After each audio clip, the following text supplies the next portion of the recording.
آپ سبھی لوگ جانتے ہیں کہ پاکستانی ڈراماز آج کل ٹاپ پہ چل رہی ہیں۔ پاکستانی ڈراماز کی سٹوری دیکھ لیں، رومانس یا فن دیکھ لیں تو اس کا کوئی مقابلہ نہیں کر سکتا۔ پاکستانی ڈراماز میں جو رومانٹک سٹوری والے ڈراماز ہوتے ہیں ان کو اگر انڈیا کے ڈراموں سے کمپیئر کریں یا بالی ووڈ موویز سے کمپیئر کریں تو پھر بھی پاکستانی ڈراماز ٹاپ پہ ہوں گی، اور پاکستانی ڈراماز کو زیادہ پسند کیا جائے گا بنسبت انڈین ڈراماز کے۔ پاکستانی ڈراماز میں ایک تو سمپل سٹوری ہوتی ہے جو عام لوگوں کو نظر آ رہا ہوتا ہے، لیکن اس سٹوری کے پیچھے ایک اور سیکرٹ میسیج بھی ہوتا ہے، ایک سیکرٹ پیغام چھپا ہوتا ہے ہر ڈرامے میں جو ہر کسی کو نظر نہیں آتا۔ اصل میں جو پاکستانی ڈرامے آج کل آ رہے ہیں یہ ہمارے معاشرے کی عکاسی کر رہی ہوتی ہیں، ہمارے معاشرے میں جو چل رہا ہوتا ہے وہی بتا رہے ہوتے ہیں، حقیقت سے آگاہ کر رہے ہوتے ہیں اور معاشرے کی اصلیت بتا رہے ہوتے ہیں۔ تو آج کی ویڈیو میں آپ کو ایک ایسے پاکستانی ڈرامہ کے بارے میں بتاؤں گا جس میں ایک تو سمپل سٹوری ہے اور اس کے پیچھے جو ہڈن میسیج ہے یا ہمارے معاشرے کی جو اصلیت ہے اور ہمارے معاشرے میں، عوام میں، لوگوں میں جو خرابی ہے اس کے بارے میں بتایا گیا ہے اس ڈرامے میں۔ اس ڈرامے کا نام ہے یہ کیسی تیری خود غرضی، جسے 2022 میں ریلیز کیا گیا، جو کہ آپ لوگوں نے ضرور دیکھی ہوگی۔ اس ڈرامے میں آپ کو دانش تیمور اور در فشاں کام کرتے ہوئے نظر آئیں گے۔ اس ڈرامے میں دانش تیمور کا نام شمشیر ہے اور در فشاں کا نام مہک ہے۔ اب آتے ہیں اس ڈرامے کی سٹوری کی طرف۔ اس ڈرامے میں ایک تو سمپل سٹوری بتائی گئی ہے کہ دانش تیمور ایک روڈ ایکسیڈنٹ کے دوران کسی پاکستانی شہری سے جھگڑا کر رہے ہوتے ہیں اور اسے مار رہے ہوتے ہیں اور اس پر اپنا امیری کا روب جھاڑ رہے ہوتے ہیں۔ تو ٹریفک جام ہوتا ہے، سبھی لوگ دیکھ رہے ہوتے ہیں، مہک یعنی در فشاں اپنے فیملی والوں کے ساتھ وہاں گاڑی میں بیٹھ کر یہ سب دیکھ رہے ہوتے ہیں۔ تو مہک کے فادر جو ایک باعزت شہری ہوتے ہیں جس کے پورے شہر میں عزت ہوتی ہے اور وہ ایک پروفیسر بھی ہوتے ہیں، تو اس سے رہا نہیں گیا کہ دانش تیمور کسی غریب آدمی کو مار رہے ہیں، تو وہ گاڑی سے اتر کر جاتے ہیں اور اسے روکنے کی کوشش کرتے ہیں۔ تو دانش تیمور جو اپنے امیری کے گھمنڈ میں ہوتے ہیں تو وہ غصے سے پستول نکال کر پروفیسر کی طرف نشانہ باندھتے ہیں، تو پروفیسر ہکا بکا ہو کر رہ جاتے ہیں کہ یہاں تو اپنے جان کے لالے پڑے۔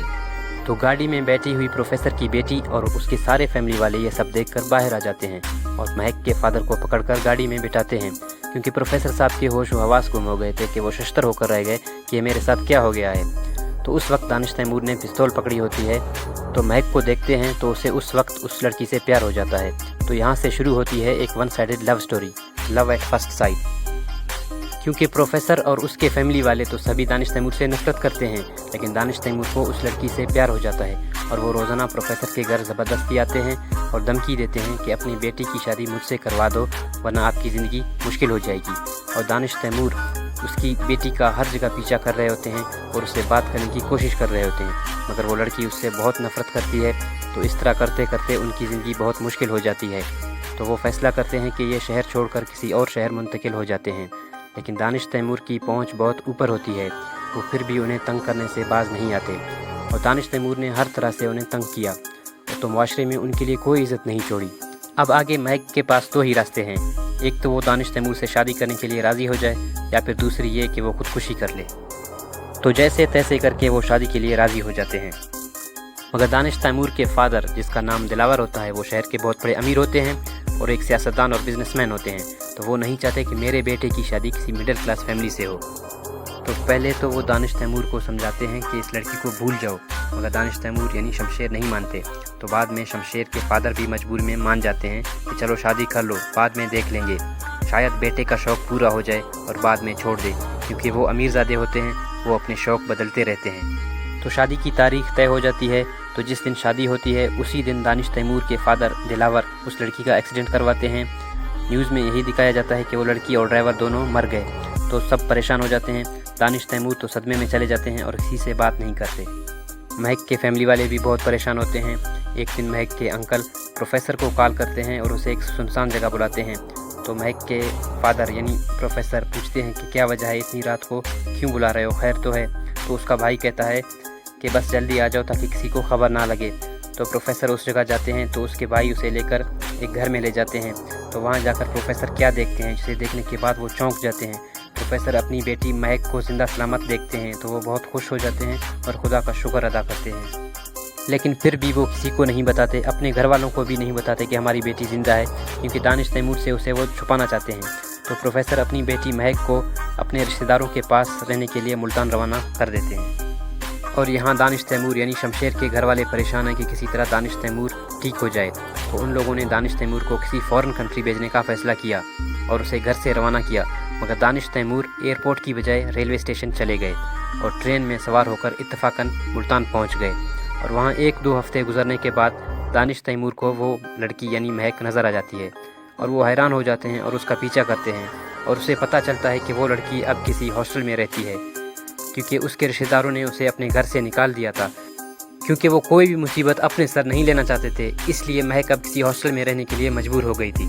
تو دانش تیمور آتے ہیں اور اسے زبردستی ہاسٹل سے اٹھا کر اپنے پاس قید کر کے رکھتے ہیں، اور اس کے پیرنٹس کو بھی ملتان بلاتے ہیں کہ آ جاؤ، میں نے آپ کی بیٹی سے شادی کرنی ہے، تو اس لیے آپ دونوں کا وہاں ہونا لازمی ہے۔ تو پروفیسر اور اس کی فیملی ملتان پہنچ جاتی ہے، اور یوں دانش تیمور زبردستی سے مہک سے شادی کرتے ہیں اور اسے اپنے گھر لے جاتے ہیں، مگر دانش تیمور کے گھر والے بھی اس شادی سے ناخوش تھے۔ کچھ دن تو ایسے گزر گئے اور وہ دونوں ایک ساتھ رہنے لگے۔ دانش تیمور کا رویہ اب اچھا ہوتا جا رہا تھا، وہ اس کی ہر چیز کا خیال رکھتا تھا، یہاں تک کہ پروفیسر صاحب جب بیمار ہو گئے تو اس کے آپریشن کا سارا خرچہ دانش تیمور نے اٹھایا، اور باقی ہاسپٹل اور ٹریٹمنٹ کے سارے اخراجات بھی دانش تیمور نے پے کیے۔ دانش تیمور اب مکمل بدل گئے تھے، اب اس میں وہ روب و دبدبا نہیں رہا، بلکہ وہ پیار سے پیش آتے تھے۔ لیکن دانش تیمور کے فیملی والوں کو بہت پریشانی ہو رہی تھی اس شادی سے، اور وہ اس شادی کے بہت خلاف تھے۔ ان کا سمجھنا تھا کہ ایک مڈل کلاس فیملی کے ساتھ رشتہ رکھنا ان کی عزت و وقار میں کمی اور شرمندگی کا باعث ہے۔ شمشیر کے فادر دلاور اس شادی کے بہت خلاف تھے، تو اس نے 2 کانٹریکٹ کلرز کو پیسے دیے اور ان سے کہا کہ جاؤ اور مہک کو مار دو۔ تو جب وہ دونوں لڑکی کو مارنے گئے اور پستول سے نشانہ باندھ رہے تھے تو شمشیر نے دیکھ لیا کہ یہ تو مہک کو مارنے کے لیے پستول تانے کھڑے ہیں، تو شمشیر بھاگا اور اپنی بیوی کو بچانے کے چکر میں گولی شمشیر کو جا لگی۔ اس طرح شمشیر بہت زخمی ہوا اور اسے جلدی ہی ہاسپٹل کے ایمرجنسی آپریشن تھیٹر میں منتقل کیا گیا، اور وہ اپنی آخری سانسیں گن رہا تھا۔ تو شمشیر کے فادر کو جب پتہ چلتا ہے کہ اس کی وجہ سے شمشیر زخمی ہوا تو وہ ہاسپٹل آتے ہیں اور وہ بہت پشیمان ہوتے ہیں اور اسے اپنی غلطیوں کا احساس ہو جاتا ہے، اور شمشیر زخم گہرا ہونے کی وجہ سے اور بہت زیادہ خون بہنے کی وجہ سے اس فانی دنیا سے چل بسے۔ اور اس ڈرامے کے لاسٹ میں شمشیر کے فادر دلاور ایک پریس کانفرنس بلاتے ہیں اور اپنے وکیل کے ذریعے اپنے سارے گناہ قبول کرتے ہیں، اور وہ خود اپنے گھر میں خودکشی کر لیتے ہیں، اور یوں اس ڈرامے کا اختتام ہو جاتا ہے۔ یہ تو ہوئی اس ڈرامے کی سمپل سٹوری، اب آتے ہیں اس ڈرامے کی سیکرٹ میسج کی طرف۔ اس ڈرامے نے لوگوں کو کیا بات بتانے کی کوشش کی ہے؟ اصل میں اس ڈرامے میں ہمارے معاشرے کے 2 طبقے کے بارے میں بتایا ہے، ایک تو امیر طبقہ اشرافیہ ہوتا ہے اور ایک مڈل کلاس طبقہ ہوتا ہے، اور کیسے یہ امیر طبقہ اپنی منمانی کرتے ہیں، سارا نظام ان کے ہاتھ میں ہوتا ہے، سارا انتظامیہ اور پولیس ان کے اشاروں پر ناچتی ہے، اور وہ جو چاہیں وہ کر سکتے ہیں۔ اس ڈرامے میں پولیس کے بارے میں بھی بہت کچھ بتایا ہے کہ پولیس ان امیر طبقوں کے کہنے پر مڈل کلاس لوگوں کو کیسے بے گناہ تنگ کرتی ہے، اور جھوٹے کیسوں میں انہیں نامزد کر کے انہیں جیل میں ڈالتی ہے، اور ان کے گھر والوں کو ملنے بھی نہیں دیتے۔ اور پاکستان میں سیاست اور پولیٹکس کو کس طرح غیر قانونی طور پر اور اللیگلی اپنے مفاد کے لیے استعمال کیا جاتا ہے، یہ سب کچھ اس ڈرامے میں دکھایا گیا ہے۔ اگر آپ غور سے دیکھیں گے پاکستانی ڈراموں میں بہت سے ہڈن میسج اور پیغام ہوتے ہیں۔ ظاہری کہانی کے پیچھے جو اصل کہانی ہے، جو ہڈن میسج ہے یا خاص پیغام ہے، اسے سمجھنے کی کوشش کریں، آپ لوگوں کو بہت کچھ سیکھنے کو ملے گا۔ تو آج کی ویڈیو میں بس اتنا ہی، تو ملتے ہیں اگلی ویڈیو میں اس طرح کے انفارمیشن کے ساتھ۔ اگر آپ نے ہمارا چینل سبسکرائب نہیں کیا ہے تو چینل سبسکرائب کریں۔ تب تک آپ اپنا ڈھیر سارا خیال رکھیں۔ Thanks for watching. اللہ حافظ۔